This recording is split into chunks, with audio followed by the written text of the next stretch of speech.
Good day, everyone, and welcome to Ask the Talk Doctor Live. East Coast, West Coast, all around the world. If you're joining us for the first time, welcome, welcome, welcome. It is Friday! Woo! So glad we made it here. My name is Dr. Dacia P. Hastings, the host of Ask the Talk Doctor Live, and it is always great to be with all of you. I'm a psychotherapist, speaker, consultant, and life coach. And you can find me on www.thetalkdr.com or on Instagram and Facebook at The Talk Doctor. So we are all about wellness here at the Talk Doctor show. And in my practice, we have a philosophy that we prioritize the 5 healthy pillars. Those pillars are mental health, sleep, nutrition, stress management, and exercise. We offer counseling and coaching to help you become the best version of yourself. And our Ask the Talk Doctor Live is just one of those resources that does just that, helps you to prioritize your healthy pillars. So what exactly is Ask the Talk Doctor Live? It's a weekly show that addresses relevant topics on health, mental health, and other wellness topics, and people can gain support, resources, or just find a place to be in the moment to decompress. So you can catch all of our previous episodes on YouTube or on Instagram at The Talk Doctor. And we always ask you to pre-send your questions. So you can send in your questions to us at askthetalkdrlive@gmail.com.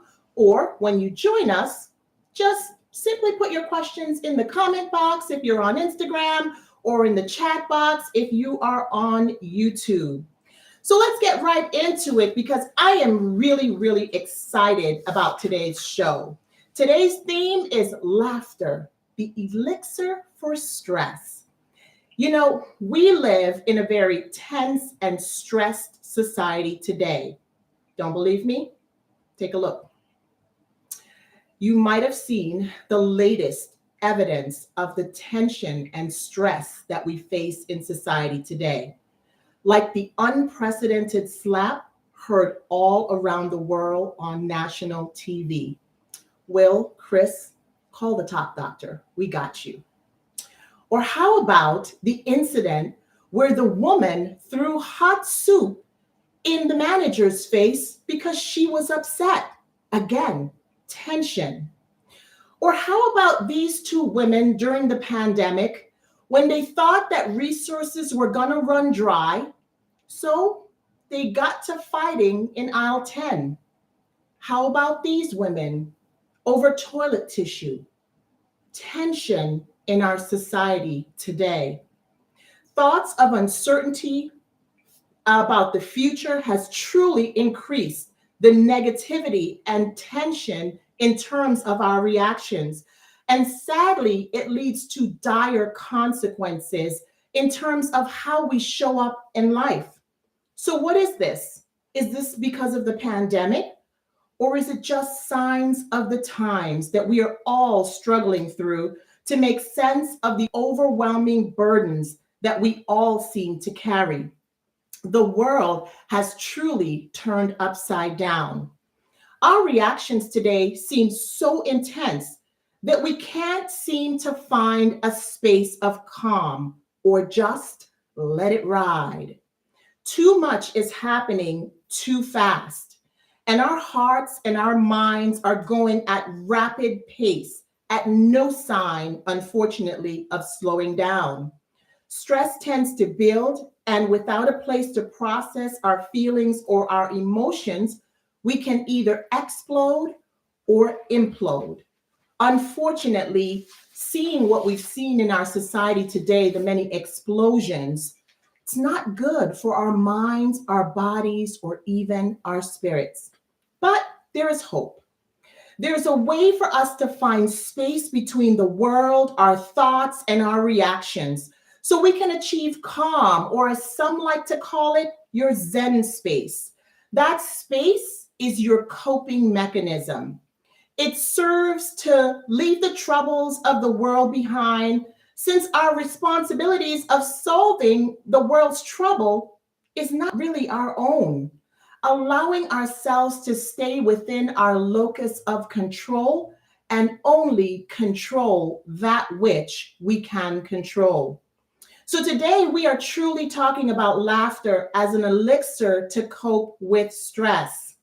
And I am so excited because we have a guest here today to help us with that, to help us with understanding a little bit more about laughter and stress. And I'm so very pleased that we have a guest here, Winston Hodges. He is our comedian guest for today's show. And let me tell you a little bit about this exciting person. I had a chance to meet with him prior to the show, and he is so much fun.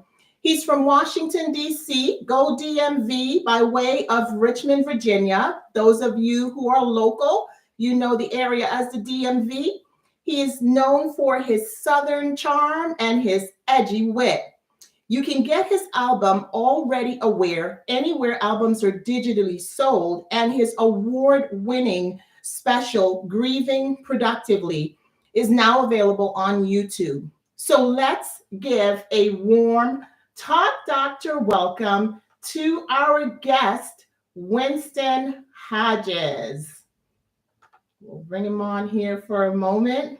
Hey there, welcome. It says I requested the Instagram, so it looks like I'm joining it. Yeah, Connected. there you are. I'll turn it down on here. Oh my, we did it. I was so nervous I was going to do that wrong. Now you got it. The technology today, we need it, but I'll tell you, sometimes it makes us really nervous. Welcome to Ask the Talk Doctor Live. I'm so glad you're here. Yeah, me too. Thanks for having me. There we go. I got all centered on my phone. Now we're ready. Absolutely. Absolutely. It's so good to see you. So very good to see you. And we're talking about laughter being an elixir to stress, because I tell you, as of late, it seems that, we are all showing up with tense reaction in the world today. Yes. And it's gotten so bad where I think we just kind of hold everything in until that one moment where we can't anymore and we just explode, or we just have this reaction where people are just like, what in the world just happened here and why? Yeah. So what do you think? First of all, tell the people a little bit about yourself, and we'll talk a little bit about what you've been seeing as a comedian yourself. I've been a little bit about me. I've been doing stand up for about I just hit 7 years. Woo! Oh yeah, I'm pretty excited about it. But it's not me. I'm not even in the dang Instagram thing anymore. I messed up the Instagram. Give me a second. No worries. We got you. I know what I'm doing. How do I do this? I tell you what, it's almost like I don't know what I'm doing. It's all good. I can still see you on my end, but yeah, I think you're back. All right, as long as we're back, you would think I would be a little bit better at technology. No, you're good. I'll as soon as it says I'm in on this end, I'll answer that question. Yeah. Okay. Awesome. I've been doing stand-up for about 7 years. I'm originally from a pretty rural area outside of Richmond, Virginia. I grew up kind of in the country, middle of nowhere, about an hour from Richmond, being able to visit. And I do comedy all up and down the East Coast, and I'm starting to be able to do more in the Southeast and moving out to the Midwest. And I've seen some success. And if you're in the DC DMV area, you might have seen me at like the DC Improv or the DC Comedy Loft or like a bunch of those clubs all around here. So that's my background. Nice. Yeah. Yeah, and we love the DC Improv. So I was talking about some of the things that's been happening, just in our society today, and one as of late that's really shocked the nation, shocked the world, I think. And I myself am still processing. Something unprecedented that we have not seen before, on the Oscars, and a classic example of a stressed and tense reaction. Yeah. But as a fellow comedian, I was just wondering, like, what are your thoughts about seeing something like that? Yeah, that was kind of, I don't know. it's kind of a lot, and it's tough to speak on because I've heard all different takes from different angles, and it's like the first thing I'll say is like I don't think, for me personally, I don't think physical violence is ever an answer for any situation. That's where my line is drawn. No matter what anybody else says. But I do also understand that it's like that's Will Smith's wife, and I think that we can agree that they've had a tumultuous relationship the last couple of years, to say the least. Yeah. And so the energy I got from that was, I know there's a little bit of history with Chris Rock making jokes about them, but they are two of the most famous people in the world, and he's a comedian, and they're public figures, so that's going to happen. Right. But even with their history and stuff, and issues like that, the reading I got from it is like, this is a man that is trying to keep his marriage together. Right. And his marriage has been attacked for about 2 to 3 years. And you're now on the biggest stage in the world. And he made the unfortunate active decision to use physical violence to almost defend his marriage, defend his wife's honor, in a situation to where I think maybe if he had let the joke just happen, and then, I don't know, wait until the after party and talk to Chris Rock, where maybe, I don't know, I think choosing that situation was not in the best of anyone's interest as far as for Will Smith or Chris Rock. I think it's a tough thing because there's so many different things.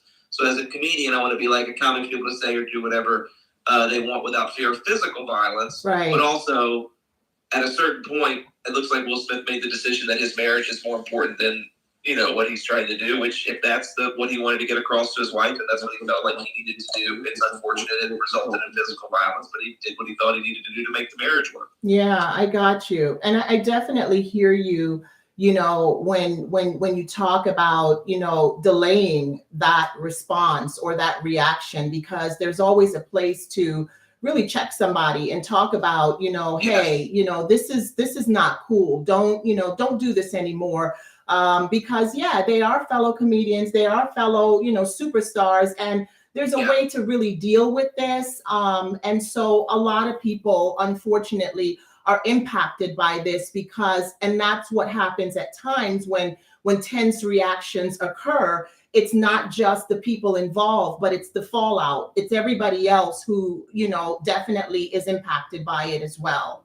Oh yeah. I mean, it's also just just to be honest, it's what, two of the most famous black men in entertainment. You know what I mean? And seeing that type of conflict on such a national, global scale, I think it was just really shocking. It was so shocking that the Academy did not know what to do. Absolutely.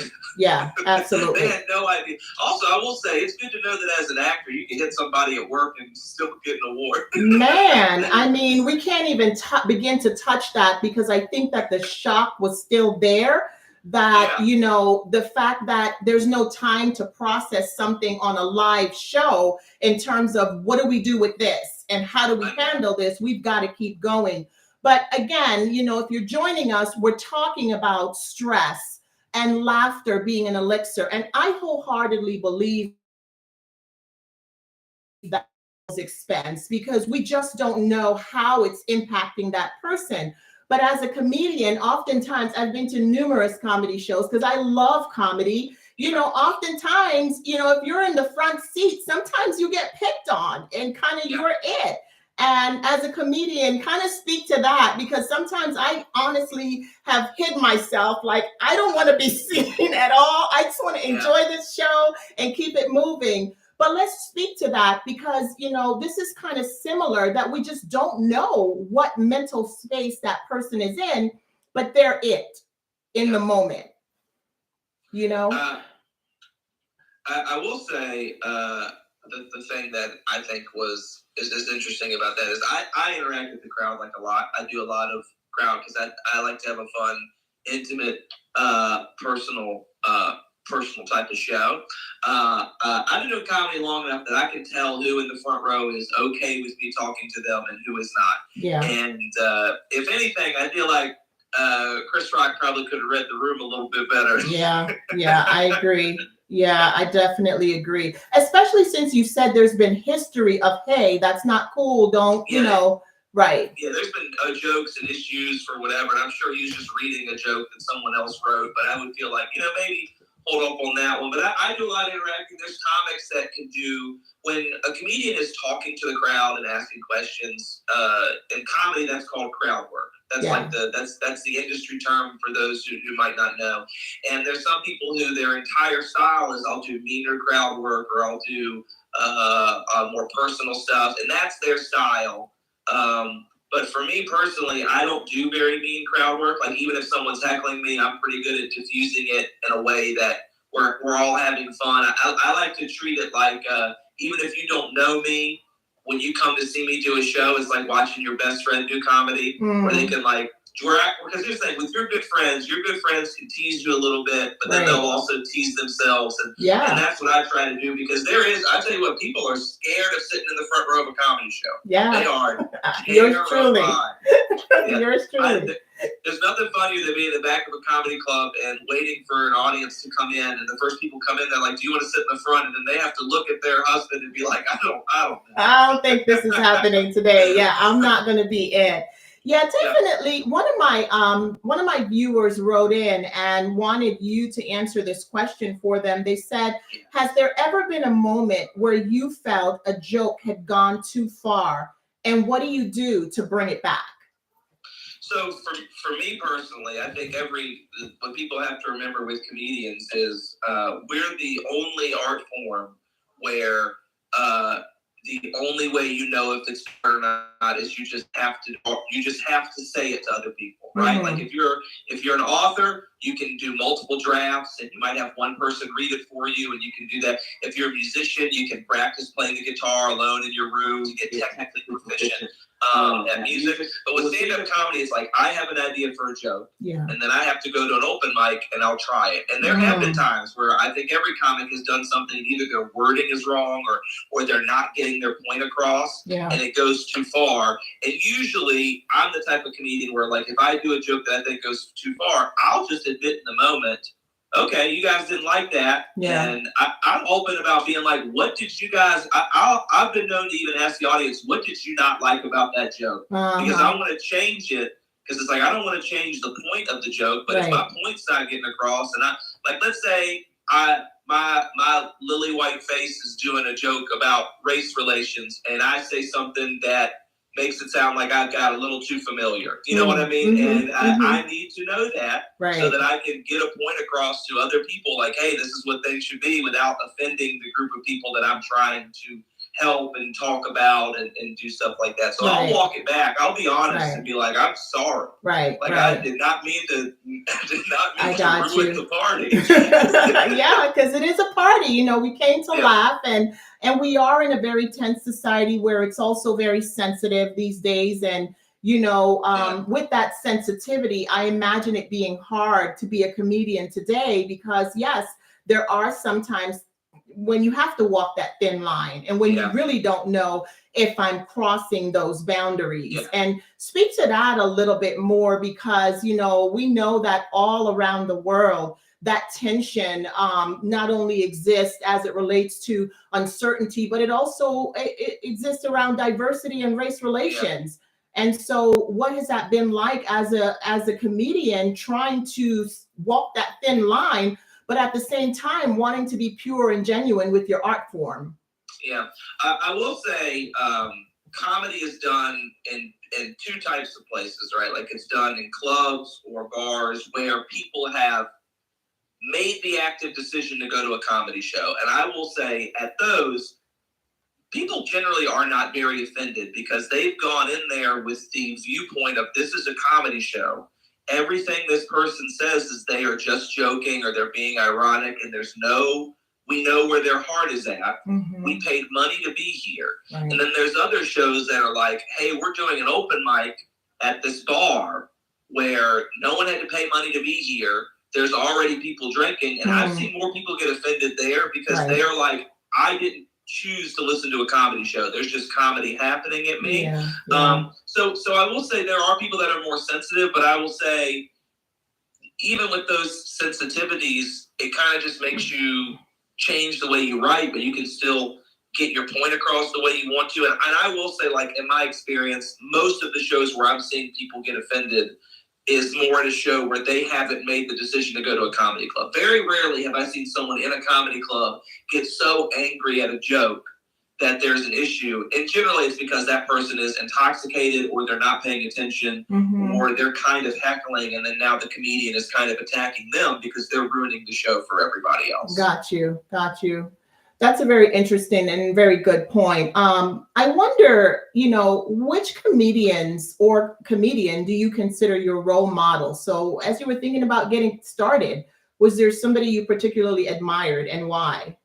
So I've always loved stand-up comedy. I've always wanted to do it, and I was so scared to try it that I didn't start until I was almost 25. So when people ask this question, I'll just be honest and upfront and be like, there's too many for me to say that I have one that I admire or like more than the other. But I will be honest, the first comedian I remember loving was Sinbad. That's the first comedian. I grew up in a religious household, so I was allowed to watch Christian comedians as a kid, and I was allowed to watch clean comedians as a kid. And the first clean comedian I remember really being like so funny and loving it. Like, I probably watched his special Afros and Bell Bottoms like 150 times as a kid, and I still remember almost all those jokes and just the way he spoke and talked, and like was able to deliver these things in such a way that like here's the thing, is it's like a 30-something-year-old black ex-military man, you would not think would be able to relate to an 8-year-old white child in the South. But everything Sinbad was saying, I was like, he is so funny, and I just loved it so much. So Sinbad is the number one. He was the first comic I remember truly adoring, like loving everything that he does, and just thinking he was the funniest human being on earth. Nice. And we are like dating ourselves, because for the younger generation, they may not necessarily remember Sinbad unless they watch some of the old. Yeah, exactly. Maybe you've seen like the movie First Kid or House Guest or something like that. If you haven't seen Sinbad, you have to check him out, because it's like there's very few comedians, I think, even today, that are able to just work a crowd and be, because he's someone else where like I like being off the cuff, and he's very off the cuff and talking about whatever, and just his facial expressions. I think he's like the whole package as a comedian.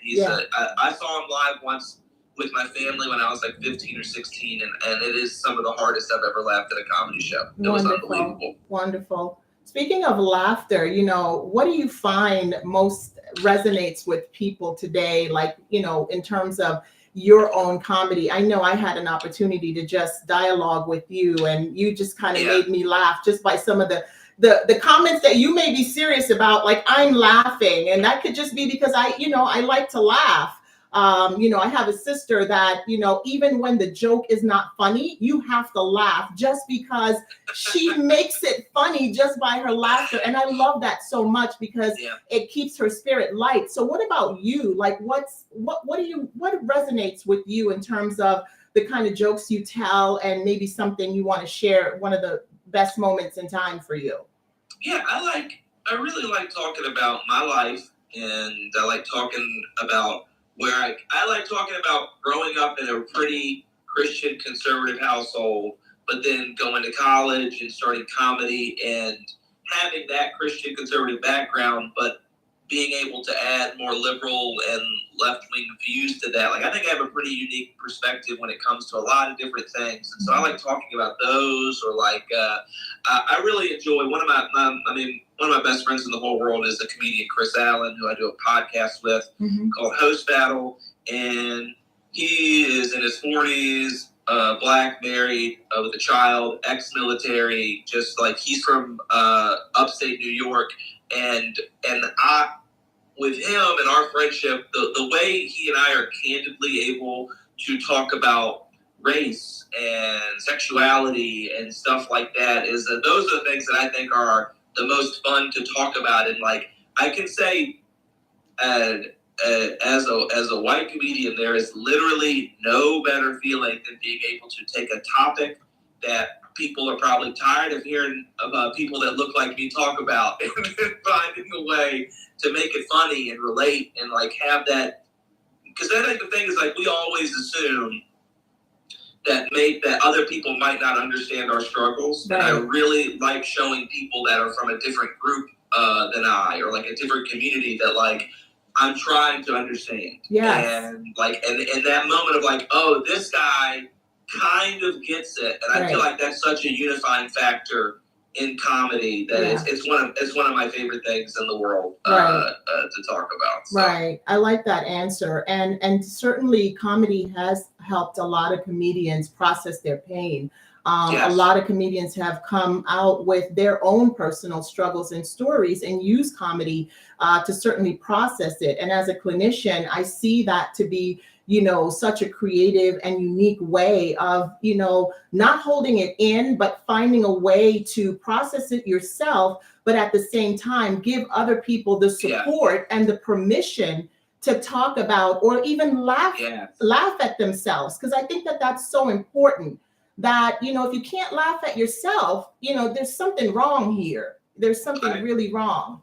I agree. And that's always like, it's a term that my buddy Chris and I talk about is, I think in comedy, I think is really important. We call it giving back, which is like, if you're at my show and you're in the front row, and I'm teasing you a little bit and you're being a good sport, I think I need to give back and then also make fun of myself a little bit. Gotcha. Where it's like, it just kind of brings us closer together, where it's like, I'll tease you a little bit, talk doctor, but look, I'm also going to make fun of myself and just show you that like our flaws are awesome and beautiful and we can joke about these things and there's no reason to be insecure about them. And you're right, man. For me, comedy has helped me through a lot of pain and a lot of grief and a lot of sadness and stress.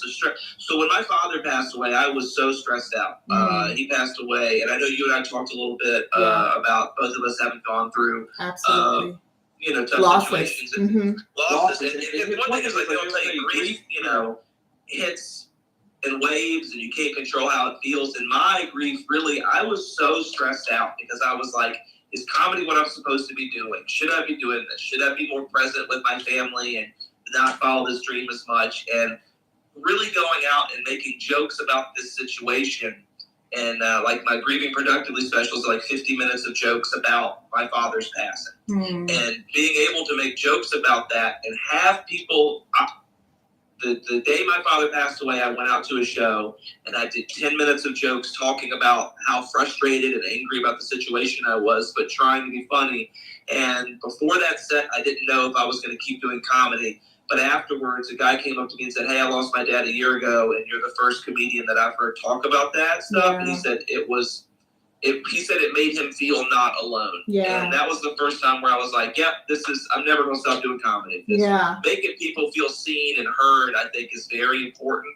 And I felt like I didn't realize how alone I felt until he came up and told me that I made him not feel alone. And I was like, man. And then we talked about his dad for an hour. Yeah. And that made me feel so good, just having a conversation with another human that purely would have never happened if I hadn't gotten on stage and had the ability to do jokes about this thing that would be super traumatic for, most people to probably talk about. That's so good. And that's one of the reasons why we do Ask the Talk Doctor Live, because we definitely don't want people to feel like they're floating out here alone, especially with the hard stuff. And, I like how you share that it really draws you into that human connection and allow people to see that, you can be going through a painful situation, but at the same time, you're not alone. I've gone through it too. And together, we can figure out the best way to process, again, the tension and the stress that comes about when we are experiencing things of pain. Oh, absolutely. So we want to go into the segment here. I would just love to keep this conversation going because it's so interesting and it's so relevant today. But Ask the Talk Doctor Live is about serving the people. And they sent us questions that they want us to answer. And I wonder if you have time to stick around and, take some of those questions with me. Yeah, absolutely. All right. That sounds great. So now it's time for this segment where we answer your questions and we can answer them live here. Again, this is the point in time where you can go ahead and place your questions in the comment box or in the chat if you're on YouTube. And some of you have graciously sent in your questions. It's ironic, Winston, that we should be talking about losses because somebody sent in a question Obviously, they lost a loved one, and they said, I recently lost a loved one, and I keep thinking he's going to wake up. It all feels like a dream. Is that normal? And, when I hear that, it pains me, because the short answer to this person who sent the question in is yes, it is normal. Yeah. It is normal to feel like, I dream this, and when I wake up in the morning, it's just going to be a bad dream, and my loved one is going to be here. And when we talk about losses in the clinical world, we talk about the stages of grief and loss. And what this person is really talking about in this moment, in this question, is the shock of it. So when you're in shock, you can't really process that this thing has happened. And so some people can really stay in that denial shock stage for quite some time, right? What do you think, as somebody who have gone through a loss as well? I agree. I agree. I mean, like, I tell you how dumb I am. I've not lost. Here's another thing I'll tell you about grief. My dad passed away 3 years ago, and the way I explain to people is it doesn't necessarily get.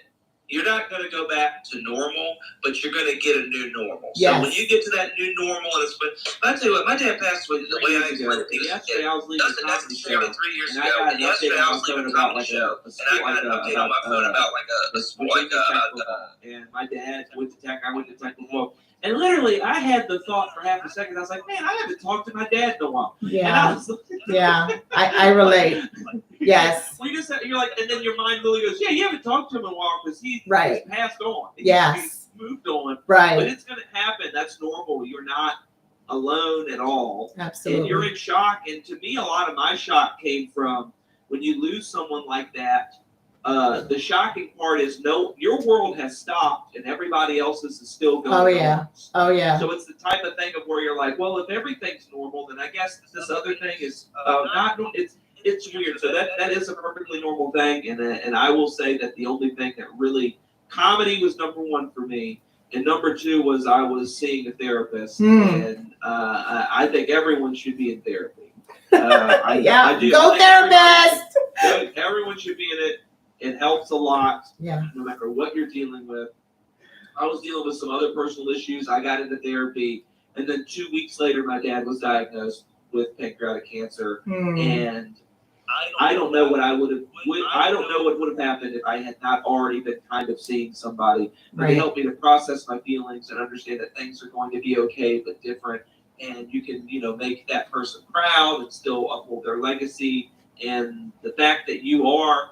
And this thing changed my life. The fact that you are very upset about their passing just shows you how amazing and an important person they were, and it helped me to kind of be like, oh man, like I am glad that it's bittersweet, but it makes you realize how special that relationship was, and looking on that fondly, to me at least, helps with the loss a little bit. It's just so lucky to have that person in your life for whatever amount of time you had them. Absolutely. Such a great way of looking at it. So, to wrap up that question for that person is completely normal. And we always recommend that you process your pain with a professional naturally, because sometimes it's hard to do it on your own. And, doing so as soon as you're ready will kind of help the process along much more than it would, because some of us find ourselves stuck in a space, and we can be stuck for a long period of time if we don't give ourselves the gift of going to see a professional. So go ahead again, put your questions in the comment. We don't want to miss any questions that you have today. Another one that someone sent in said, how can I learn to treat myself like I treat other people? So I'll start, because that one, might be a little bit, of a challenging question here. And oftentimes, even today, we find ourselves in situations where we can be so hard on ourselves. But if a friend or a relative or a coworker is going through a situation, we have all the support for them. We have all the compassion. We have all the right words. But when it comes to ourselves, we find ourselves, saying that was dumb, you should have known better, and, just kind of beating yourself up. And one of the things that I like to point people to is that self-compassion is just as important as having compassion for other people. it's so important that what you give to other people, that you recognize you have to give it to yourself as well, because you have to be able to fill yourself back up, refuel yourself to be able to go through this journey in life. And life is hard. Let's face it, we're all struggling through something from one time or another. So learning how to do this means thinking about yourself outside of yourself and saying, you know, if this situation were my friend, what would I say to that person? Or how would I talk to that person? And just turn it on yourself. Speak to yourself that very same way. And the more you practice that, your brain remembers and it begins to really see that, you know, just like you're a compassionate person, I can show some self-compassion for myself. And I always like to tell people that, you know, refuel yourself, fill yourself back up so that you are able to give people the best of you and not the rest of you. What do you think on that question? Well, this is the thing that I struggle with quite a bit. I'm very hypercritical of myself, but also very, generally, I think, compassionate and forgiving person. And I don't do a very good job of allowing, giving myself the type of grace that I give other people. And the thing that has been helping with me is I have a really amazing partner who is very good about hearing what I'm saying and letting me know that, like, everybody's done things they're not proud of. Everyone has hurt other people, and understanding that the way that I'm viewing myself, no one is viewing me that way. Yeah. And it's a difficult thing, and I still have to work on it, you know, and it's just, I try to live my life the best way I possibly can every day, and allow myself to have compassion and grace for myself, and understanding that it's like, it's weird because there's sometimes where you get such a negative thought that you're like, oh, I'm a monster. Everyone hates me. Everyone should hate me. And you just have to get to a point to where you understand no one is viewing you like that. Yeah. You're not a monster. You haven't done monstrous, horrific things to people. Right. And it's okay to allow yourself grace to grow and change. But I struggle with that as well. So whoever wrote that in there, I was glad I was able to hear your answer as well, because that's probably my biggest struggle is I do not forgive myself, and I always have the fear in my head that everybody hates me or is upset with me. So. Yeah, I hear you. And I love that so much. The way you're viewing yourself is not necessarily how people are viewing you. And that's something that can really resonate with all of us, that we should all take that with us. I wonder if there's any comment in the chat here, or any questions or anything that has come through. Don't be shy. You know, we won't bite you. We want to hear your questions. We want to hear your comment.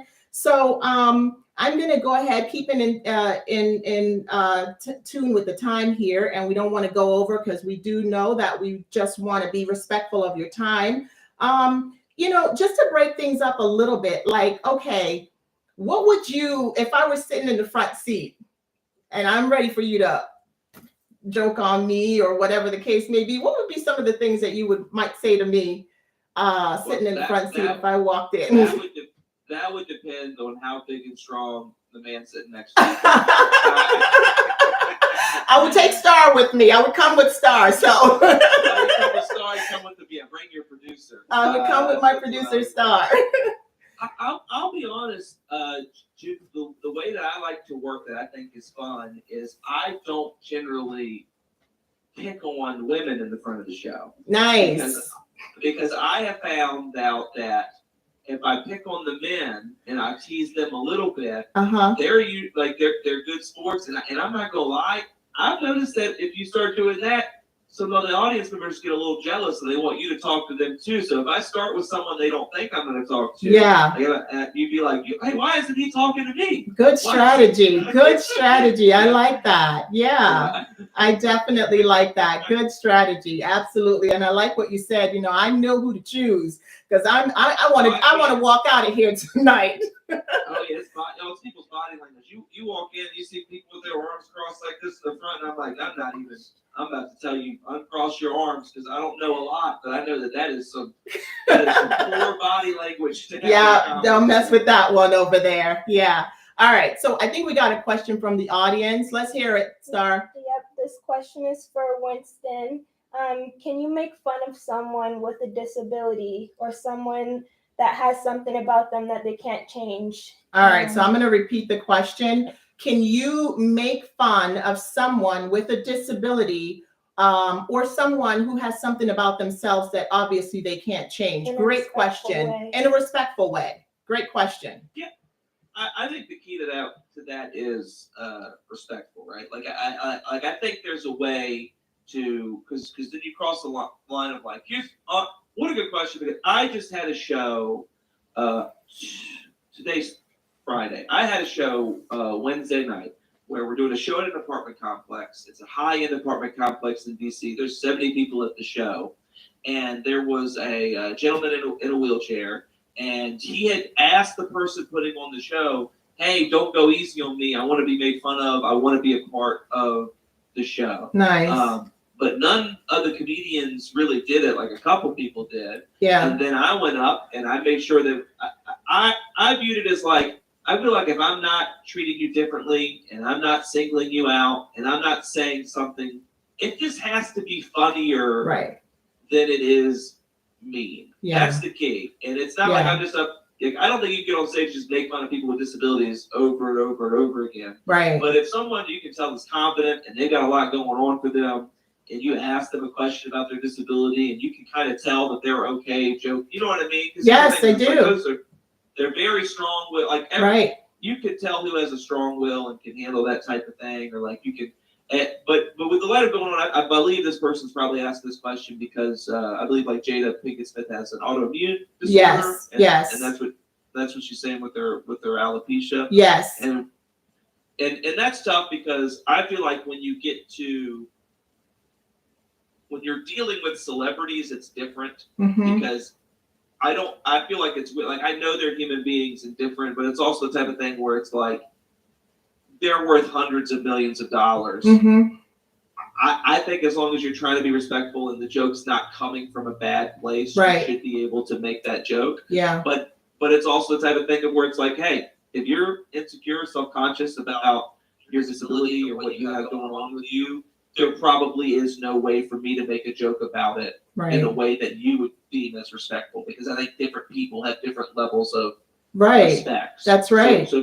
So for me, my line is, if I'm making a joke about something or someone, when I'm writing the joke, or when I'm saying it, my thought is like, is this something I am willing to defend in an argument after I get off stage? That is my line. Yeah. So like with the gentleman that asked to be made fun of being in a wheelchair, I was willing after the show, if other people, because it's usually not the person that has a disability that gets upset. Yeah. If other people came up to me and were like, that's too far, was I willing to have a 30-minute discussion about how this is why it's not offensive, this person wanted to be made fun of, you're being ableist by assuming that this person with a disability wasn't comfortable speaking for themselves, wasn't comfortable,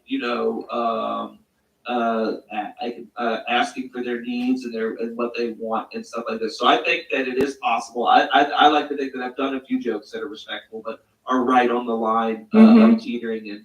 And to me, that comes from being like, am I willing to defend this joke? Yeah. And if I'm not, then it means the joke is too mean, or it's too easy, or it's just not well constructed in a way that it's just hurtful. So to me that's my line. Yeah, and I like how that person really valued the inclusion. So they didn't want, and sometimes by excluding people, we're doing harm as well, because just because I'm in a wheelchair doesn't necessarily mean that I can't take a good joke just like the next person. So absolutely. Like I was joking with him, but here's the thing is, to make it inclusion, I teased him, and then I teased other people that weren't disabled. Be like, hey, I'm not singling you out, buddy. We're getting everybody. And then I made fun of myself, and then you're usually able, when you're in the room, if you're a good comedian, to pick up on the vibes of the room and go from there. Being able to read people's body language is pretty important. Nice. Well, I see that we are at this space where we are running short on time. Look, this conversation was of such value. I would just love, me too. I would just love to have you on again, because we often don't see this perspective, and it's relevant, this topic that we're talking about, once again, because there's so much tension in society today that, what better way for us to lessen the stress and lessen the tension by laughing and laughing at ourselves and just laughing at some of the things that we stress over. So this is so important. Like, I want to tell people, how do we get in touch with you? How do we find you? I know you mentioned, for those of us in the DMV, you've done work at the DC Improv before, which many people in the DMV know about. But where's your next show? Like, how can we get in touch with you? You know what I'll say? The easiest way to find me is I'm on all social media at Winston H Comedy. But if you're someone that you want to know where my shows are, go to winstonhodges.com. I have a list of my shows. And I will say, me and Chris Allen run a show together, and we do it once a month in DC. Nice. And it's at the DC Comedy Loft. The next one is going to be April 20th. Nice. And it is called Host Battle. Host Battle. It is a show where if you want to be able to come in and have a no-holds-barred comedy night where we're talking about race and religion and sexuality, and we're bringing multiple comedians, 3 comedians on stage at once, and there's crowd interaction. 420, come out to it. It's going to be a really, really wonderful time, and I would love to see anybody there. And if you come from this, tell me that the Talk Doctor sent you, and I will make fun of you on stage. How about that? That's a great challenge. So April 20th, what was that venue again? At the DC Comedy Loft. DC Comedy Loft, 7:30. And we're going to put up something on the screen as I do the wrap up so people can kind of see some of the things that are coming up for you. I would love to be able to be at that show. I love that you were here today. I love that you made me laugh. I hope that, yes, our guests here today and our listeners and viewers felt lighthearted enough to just kind of give themselves this space. I'm going to do the wrap up. I'm going to let you go because I took up enough of your time. So grateful to you. Yes, Winston Hodges, everybody. We will, most definitely. Thank you so much for your time. Thanks for being here. Thank you. All right, you take care now. Bye. Bye-bye.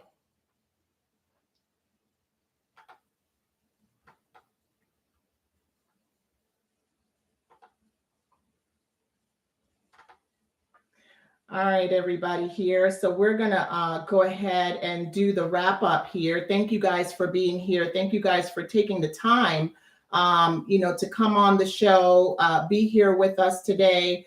It was just such a pleasure having all of you here today. I want to go ahead and put up on the screen, where you can find Winston in a moment here. But I did want to close. I wanted to give you guys some thoughts here. Yes, and I see some of you putting in the chat here. Thank you. I hope that it resonated with you. I'd like to say that the wise Proverbs, and if you've ever read the Proverbs, I really love the Proverbs because there's so much wisdom there.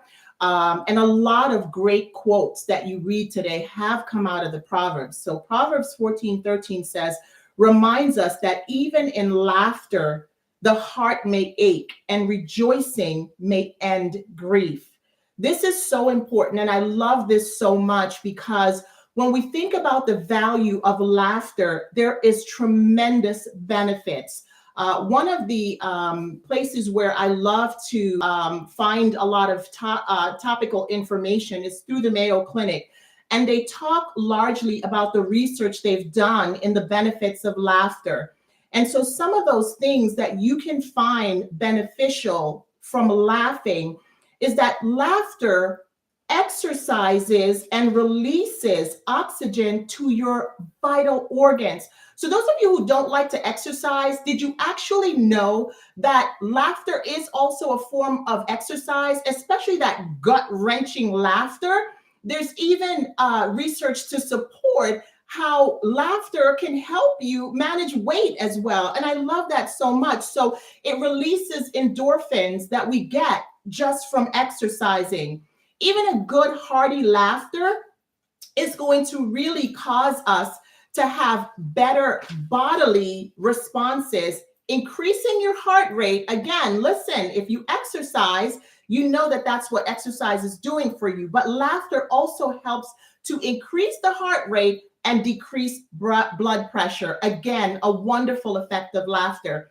Laughter also soothes circulation, soothes and relaxes our muscles, just help relieve some of the tension and the physical symptoms of stress, like headaches and all the aches and pains and cricks and ticks that you get in your body.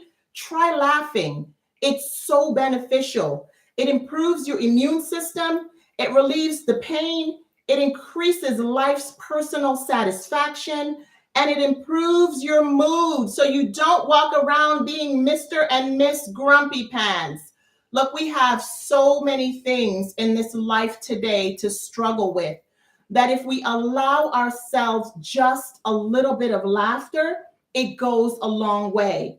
So go ahead, laugh often, laugh out loud, tell a knock-knock joke, watch a funny movie, read a funny book, make someone else's day, laugh at yourself, watch Winston Hodges comedy videos, and laugh like your life depends on it.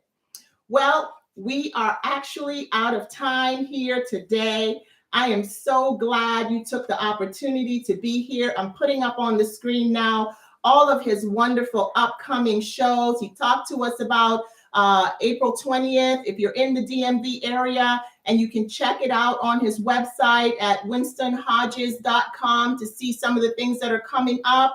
I hope you enjoyed today as I have. Remember, send your questions in to askthetalkdrlive@gmail.com. Tell a friend about our show. Remember to like and subscribe to our channel. We're doing this for you and only to support you. We love you. We thank you for being here. And I will see you next time on Ask the Talk Doctor Live.